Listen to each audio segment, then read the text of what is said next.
What a joy to be here, and what a beautiful day the Lord has given us, that is for sure. I'm really thankful for that.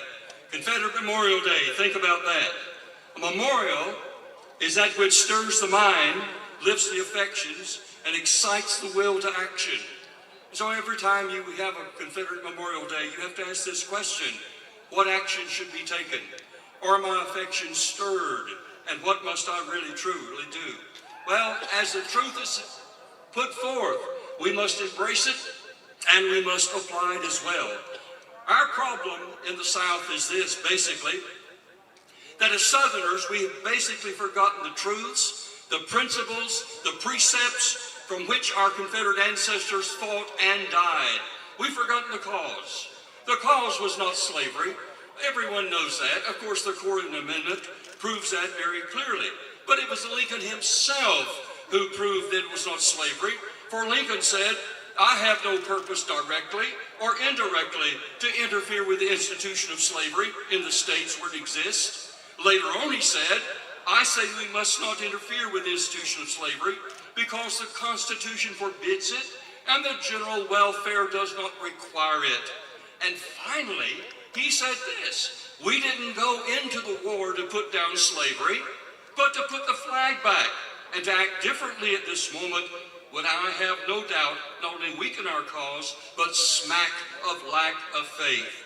So the war was certainly not over slavery. It was not fought either to retain the slaves or to free the slaves. The North was basically fighting for dominion, for control, and for money.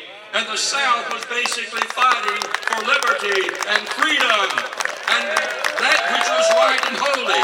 Yes. And the war was fought also under what you and I would call Christian principles and presuppositions. And we're in grave danger today, I believe, in losing every vestige of liberty that we have simply because we have really forgotten the cause for which our forefathers fought. It was Jefferson Davis who said it like this, quoted earlier by Mr. Kennedy. He said, although the Confederacy as an organization may have ceased to exist, listen carefully, the fundamental principles, the eternal truths uttered when our colonies in 1776 declared their independence, on which the Confederation of 1781 and the Union of 1788 were formed, and which animated and guided the Confederacy of 1861, yet live, and God, in God's appointed time, will indeed prevail. And that is true. It will prevail. Truth shall stand. It was John Broadus. John Broadus was not only a Virginian, but a Confederate evangelist. He was a famous Baptist preacher, and he said this: no, the dead have not lived or died in vain, if the survivors know aught of right thoughts and right feelings. So we need to make sure that we have our thinking straight. We need to make sure that we have our feelings straight. That is for sure. All you have to do today is look around and see what is being taught in our school system. You can also look around and see what is not being taught in our school system.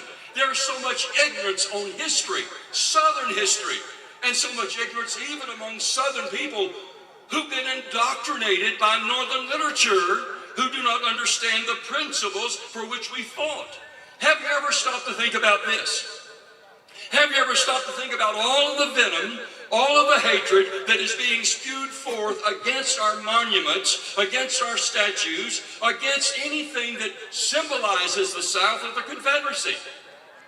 Do you ever wonder why?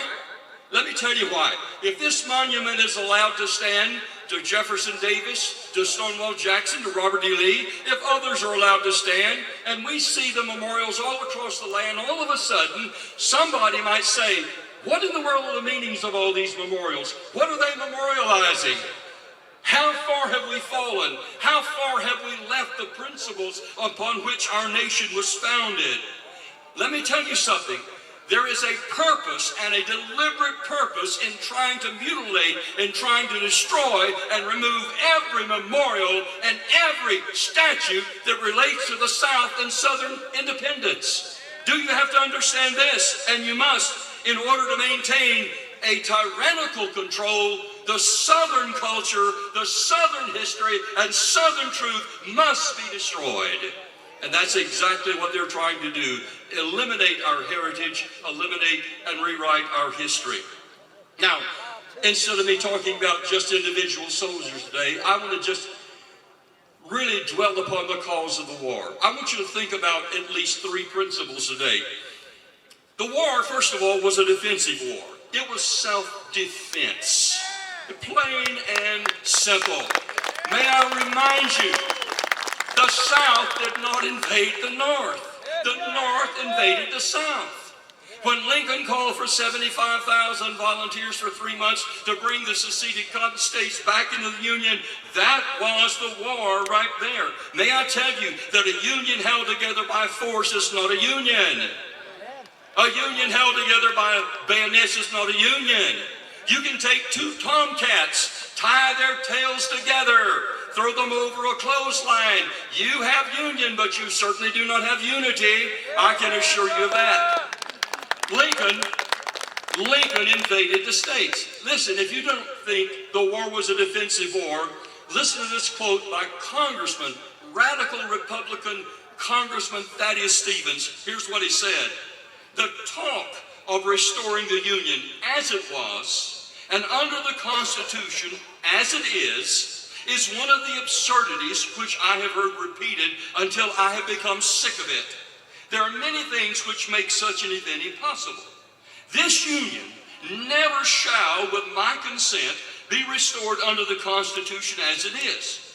The Union as it was and the Constitution as it is, God forbid it, we must conquer the southern states and hold them as conquered provinces. That was the attitude of the North. It was Colonel Richard Henry Lee who said, we were not rebels. We did not fight to perpetuate human slavery, but for our rights and our privileges under a government established over us by our fathers and in defense of our homes. You know, it's interesting that oftentimes Confederate soldiers were captured, and while they were being interrogated, while they were being questioned, one of the questions that was most frequently asked is, why are you fighting? And the standard answer was this: because you're here. Because you're here. If you had not come here, we would not be fighting, that is for sure. The truth of the matter is this: the South had to be conquered for the North to win the war. Since most of the fighting was done on Southern soil, it should be obvious that the North was the aggressor. It is the aggressor who causes a need for a defense. If there was no aggression, there would be no need for a defense. It was General Beauregard who said it very plainly.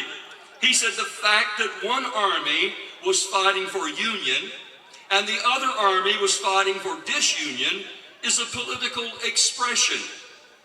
The actual fact on the battlefield, in the face of cannon and musket, was that the Federal troops came as an invader and the Southern troops stood as defenders of their homes, and further than that, there is no need to go. And that is true. That is absolutely true. I love this quote by Reverend Thomas Jefferson Martin. 50 years after the war for Southern independence, he said this: they invaded our lands, they burned our homes, they stole our property, they murdered members of our families, they kept their heels on the back of our necks with unjust laws and military occupation, and now they want my grandchildren to thank them. May God straighten their lying tongues. May he send light into their darkened hearts, and may he have mercy upon their wicked souls. Yes, the war was indeed a war of defense, self-defense. The South was invaded. May I remind you, this is a principle that needs to be thought about today. You can be invaded in more ways than one. And our land is being invaded today in numerous ways.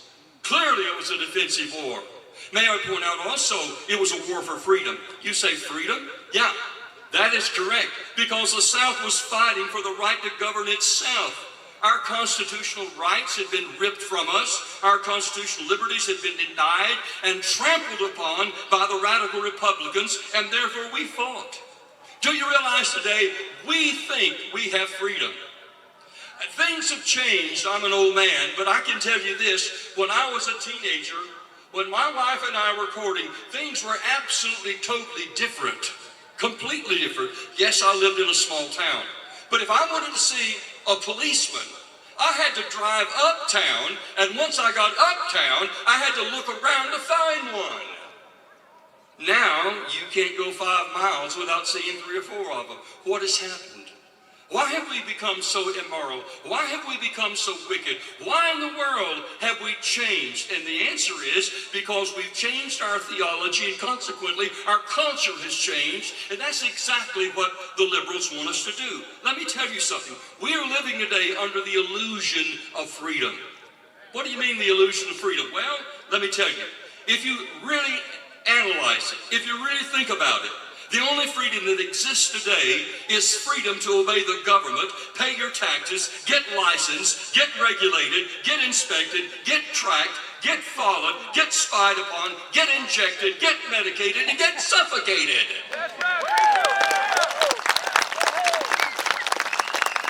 I was so shocked years ago when I was in Virginia preaching, and this had to be 40 years ago at least. The pastor's son was arrested for cutting down a tree on his own property without permission from the local government.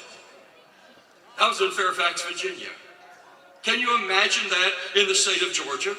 Let me tell you, our rights and our freedoms have been given to us by God. Yes, some of our rights are enshrined in the Constitution, but the Constitution did not give us our rights. God gave us our rights. In one of the court cases, the city of Dallas versus Mitchell, listen to what the court said. The rights of the individual are not derived from governmental agencies, either municipal, state, or federal, or even from the Constitution. They exist inherently in every man by the endowment of their Creator and are merely reaffirmed in the Constitution and restricted only to the extent that they have been voluntarily surrendered by the citizenship to the government. In other words, we voluntarily have given our freedom away. Do you realize? Stop and think about this.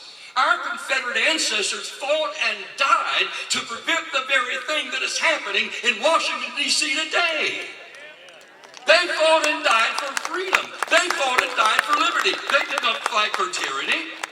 It was General Wade Hampton who said it like this. He said, if we were wrong in our contest, then the Declaration of Independence of 1776 was a great mistake, and the revolution to which it led was a crime. If Washington was a patriot, Lee could not possibly be a rebel. No. It's the same principle. It's the principle of liberty, the principle of freedom. Hang on for this one. A.W.O. Blackwell wrote Lincoln as the South Should Know Him in 1915. And here's what he said. The compromise name, the war between the states, which our leaders thought best to use while the South still had her head in the lion's mouth, was, as they must have known, a clear misnomer. Nevertheless, whatever the war was, it was not a war between the states. The states, as states, took no part in it, were not even known in it. It was a war between two thoroughly organized governments, and for one great principle that completely overshadowed all others: Southern independence. To every patriotic Southerner, the war for Southern independence should be a sacred name. And that's what it was. It was about independence. I like the motto, live free or die. That's exactly what our ancestors believed. They wanted to live free. It's that principle, may I remind you, that will give you character, that will give you courage, that will give you determination. No, I'm not going to surrender. I'm not going to give up. I'm not going to give in. I'm not going to give out. I'm not going to quit. I'm going to live free. General Robert E. Lee said, all that the South ever desired was the Union established by our forefathers should be preserved, and that government, as originally organized, should be administered in purity and in truth. And it was Jefferson Davis who said this: I love the Union and I love the Constitution, but I had rather leave the Union with the Constitution than remain in the Union without the Constitution.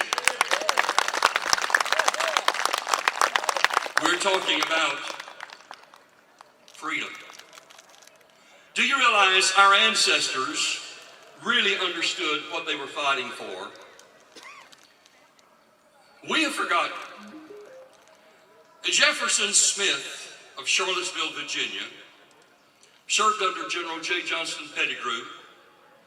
He died at the Battle of Gettysburg. But I want to read you just a portion of a brief letter that he wrote to his wife. Here's what he said. My lovely wife, I do so miss you and the life we have there on our small plot of land that God has given us. More and more it seems that my thoughts are drifting back there to reside with you. Yet as badly as I desire to be back home, it is for home for which I deem it best for my presence herewith with these other men. The proclamation by Lincoln administration 6 months prior may appear noble. Talking about the Emancipation Proclamation, he said, were I here in these conditions, simply to keep another man in bondage, I would most certainly walk away into the night and return into you. God knows my heart and the hearts of the others here amongst us. We know what is at stake here, and the true reason for this contest that requires the spilling of the blood of fellow citizens. Our collective fear is nearly universal.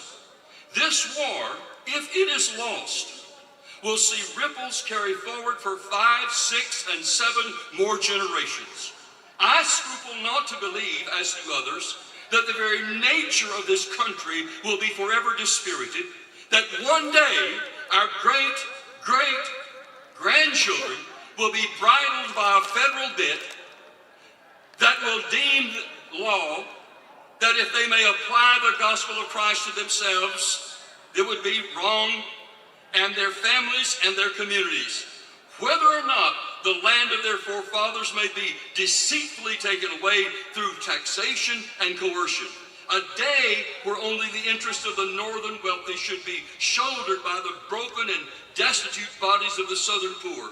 This, my darling wife, is what keeps me here in the area of destruction and death. Did you hear what he said?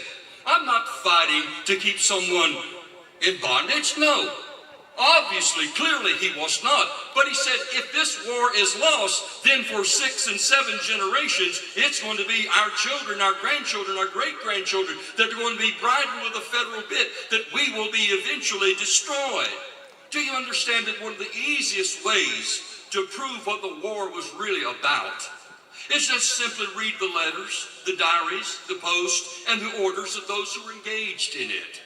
Because clearly, it is stated, Jefferson Davis said it like this: the tyranny of an unbridled majority, the most odious and least responsible form of despotism, has denied us both the right and the remedy. Therefore, we are in arms to renew such sacrifices as our fathers made to the holy cause of constitutional liberty. Stop and think about it. If I were to ask you, how many of you have ever read the Constitution? Do you realize that is one reason that we have been hoodwinked, because we don't even know what the Constitution says. We don't even know what the Bible says. It was Jefferson Davis who said the cause in which we are engaged is the cause of the advocacy of rights to which we were born, those for which our fathers of the Revolution bled, the richest inheritance that fell to man, and which is our sacred duty to transmit untarnished to our children. Upon us is devolved the high and holy responsibility of preserving the constitutional liberty of a free government. And most of us have never, ever really even studied the Constitution, so we have no idea what the constitutional liberty really is. So this war was a war of self-defense, that is for sure. It was also a war for freedom and liberty. But thirdly, it was also a war for states' rights, or what you and I would call limited government. The Ninth and 10th Amendments of the Constitution says this. The Ninth Amendment says, the enumeration in the Constitution of certain rights shall not be construed to deny or disparage others retained by the people. Do you realize just because we have certain rights that are enumerated in the Constitution does not mean that is all the rights that we have. We have plenty of rights that are not enumerated there. Clearly, the 10th Amendment says it like this. The powers not delegated to the United States by the Constitution, nor prohibited by to the states, are reserved to the states respectively or to the people. So the 10th Amendment very plainly and clearly says that the only power that the federal government has is that which is delegated to it. So we have more rights than those that are listed, and the Constitution was never ever given to shackle us or to bind us, but rather to bind down the federal government. Now, these truths certainly apply today.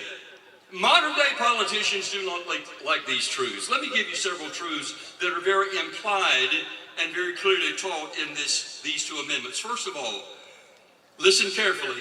The states created the federal government. The federal government did not create the states. You know what that means? It means the states are to be the masters and the federal government is to be the servant. The federal government is not to be telling the state of Georgia what to do. No. Georgia is to be telling the federal government what it can do and what it cannot do. I'm sure that you've heard of Chisholm versus Georgia. Chisholm versus Georgia was a court case where a man in South Carolina sued the state of Georgia over a debt, and it went to the Supreme Court. And the state of Georgia told the Supreme Court, when the Supreme Court told Georgia, you must come up here, we're going to adjudicate this case. Georgia said, we're not coming up there. We are the master, you're the servant. And so they said, if you don't come up here, we will adjudicate this case without you. You know what Georgia did? Georgia sent word up there, said, help yourself, adjudicate all you want to adjudicate. But know this, the very first man that you send down to the state of Georgia to enforce your law and your verdict will be hanged immediately without the benefit of clergy. Yeah, that was Georgia. That was Georgia. That was states' rights. Please understand this. When you talk about the Constitution of the United States, it is known as a limited powers document or an express powers document. When you say a limited powers document, it means this. The only power, the only authority the federal government has is limited in the Constitution. When you call it an express powers document, it means the only power, the only authority the federal government has is that which is expressed in the Constitution. If it is not expressed in the Constitution, they do not have the right, they do not have the power, they do not have the authority. It is usurped. It is stolen. You see, the Constitution is a covenant. The Constitution is a contract. You must understand that when one party violates the contract, the other parties lose from obedience to the contract. Clearly. So, we have to understand, it was the states that created the federal government. The federal government did not create the states. The second, when you understand this, then you must realize that the states are under no authority. They are under no binding power to either receive or recognize or enforce unconstitutional laws, statutes, or ordinances. In other words, a state is to be absolutely sovereign. In fact, the truth of the matter is, the states are to interpose themselves between the people and the federal government. So if the federal government comes along and issues what you and I would call an unconstitutional law, an unconstitutional ruling, or anything like that, no. The state says, no, you're not going to enforce that in this state. No, we're not going to allow that. And that is true. You know, this is the whole thing. The government has changed everything around, the feds have, and they tell the state of Georgia, well, if you don't do what we're asking you, we're going to cut off all your federal funding. I've always wanted to be the governor of Georgia just for one day. we're going to cut off sending any income tax to you. We'll keep it in the state of Georgia, and we won't need your help. No, I'm just simply saying the states are to interpose themselves between an out-of-control federal government and bring it into submission and bring it to heel. Listen, if you would please, to what Jefferson Davis said. He said, we feel that our cause is just and holy. We protest solemnly in the face of mankind that we desire peace at any sacrifice save that of our honor and independence. We ask no conquest, no aggrandizement, no concession of any kind from the states with which we are lately confederated. All we ask is to be left alone. Can you imagine that? What if we were just simply left alone? Have you ever stopped to think about this? If the South had been left alone initially, there would not have been a war. If the South had not been invaded, there would not have been a war. If the South had been allowed to peacefully leave, there would not have been a war. If the South had been given its liberty and its freedom and right, there would not have been a war. No. Jefferson Davis said, it has been said that I should apply to the United States for pardon. But repentance must precede the right of a pardon, and I have not repented. Remembering as I must all which has been suffered, all which has been lost, disappointed hopes and crushed aspirations, yet deliberately I say, if I were to do it over again, I would do it just exactly as I did in 1861. No, he said, I'm not repentant. I'm not going to change anything. That was General Robert E. Lee. He said, I can only say that while I have considered the preservation of the constitutional power of the general government to be the foundation of peace and safety at home and abroad, I believe that the maintenance of the rights and authority reserved to the states and to the people are not only essential to the adjustment and balance of the general system, but the safeguard to the continuance of a free government and its stability. We cannot have a stable nation without states' rights. We cannot have a stable nation without limited government. Let me tell you something. You need to remember these principles. Do not forget these principles. Do not budge from them. Do not turn from them. You must remember, they are here. This is why our founding fathers and our Confederate ancestors fought and died. We were right in the South. They were wrong. We do not owe the North an apology.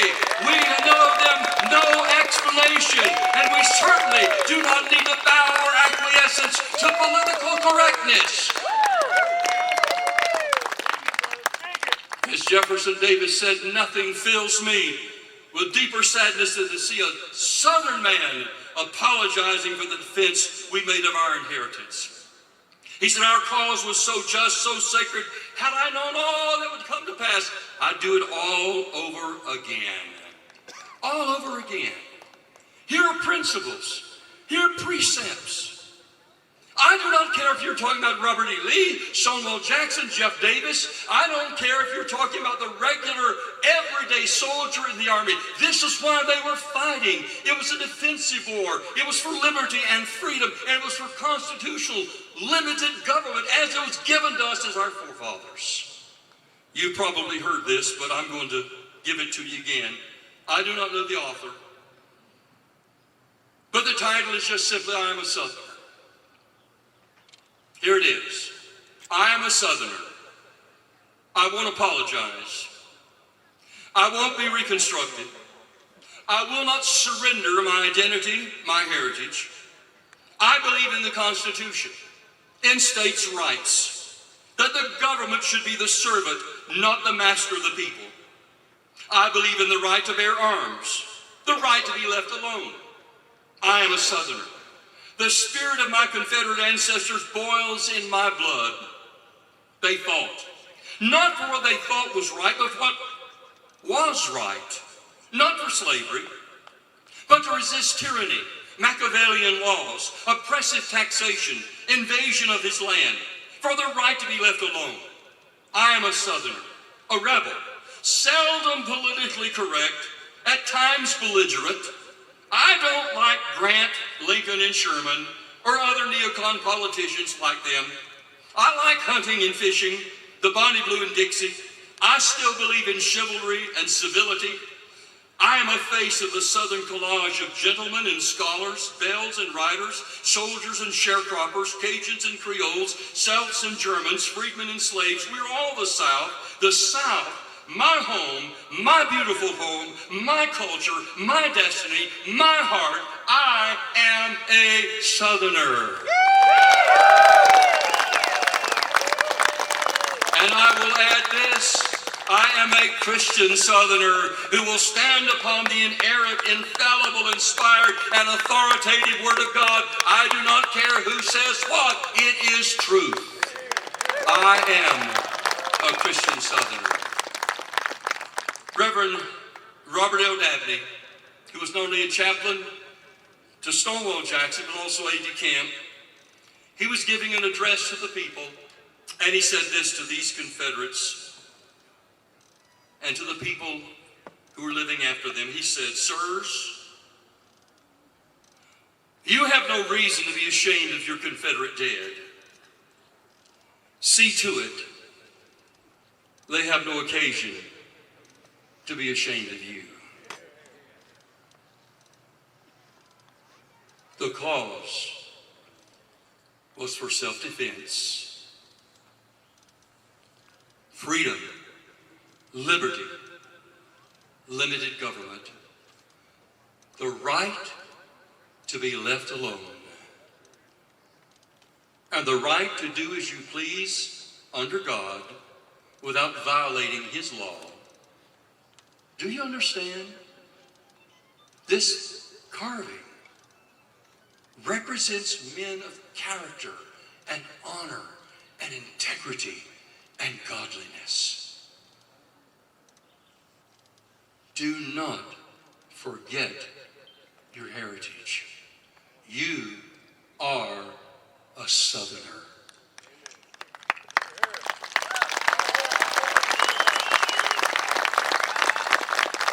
As Brother Donnie Kennedy said, may God in His mercy save the South and raise up some more Robert E. Lees and Stonewall Jacksons and Jeff Davis. God bless you. Thank you.